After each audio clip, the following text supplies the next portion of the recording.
नमस्कार दोस्तों, आपका हमारे धर्मार्थ चैनल में स्वागत है।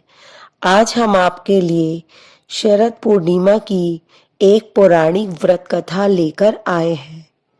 अश्विन मास के शुक्ल पक्ष की पूर्णिमा को शरद पूर्णिमा कहा जाता है। इस वर्ष यह पूर्णिमा 30 अक्टूबर 2020 को है। इसे रास पूर्णिमा भी कहा जाता है। शरद पूर्णिमा पर चंद्रमा व भगवान विष्णु के साथ लक्ष्मी जी की पूजा की जाती है और व्रत की कथा पढ़ी जाती है या सुनी जाती है। शरद पूर्णिमा के दिन चंद्रमा अपनी 16 कलाओं से युक्त होता है और इस दिन चंद्रमा से अमृत की वर्षा होती है। शरद पूर्णिमा की पौराणिक व्रत कथा। एक साहूकार था, उसकी 2 पुत्रियां थीं। दोनों ही पुत्रियां पूर्णिमा का व्रत किया करती थी, लेकिन जो बड़ी पुत्री थी वह व्रत पूरा किया करती थी, परंतु छोटी पुत्री व्रत को अधूरा ही करती थी, जिसके परिणाम स्वरूप छोटी पुत्री की संतान पैदा होते ही मर जाती थी, जिसके कारण छोटी पुत्री अत्यंत दुखी रहती थी।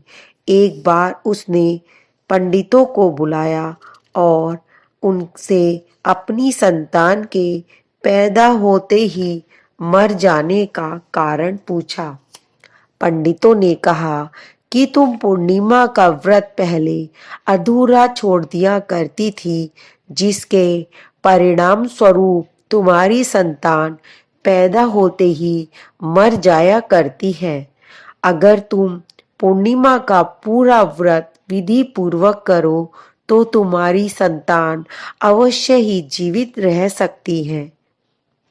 फिर उसने पंडितों के कहे अनुसार पूर्णिमा का व्रत विधि विधान के साथ संपूर्ण किया।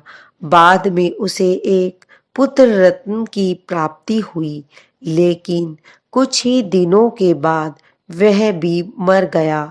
उसने उस लड़के को एक पीढ़े पर लेटा दिया और उसके ऊपर से एक कपड़ा ढक दिया।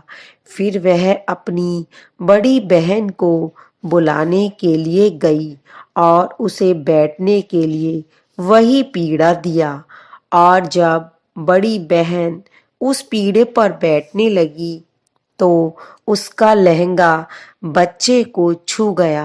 बच्चा लहंगा छूते ही रोने लगा। तब बड़ी बहन ने छोटी बहन से कहा कि तू मुझे कलंक लगाना चाहती है, मेरे बैठने से यह मर जाता। तब छोटी बहन बोली, ये तो पहले से ही मरा हुआ था, तेरे ही भाग्य से यह पुनः जीवित हो गया है। उसके बाद नगर में उसने पूर्णिमा का पूरा व्रत करने का ढिंढोरा पिटवा दिया।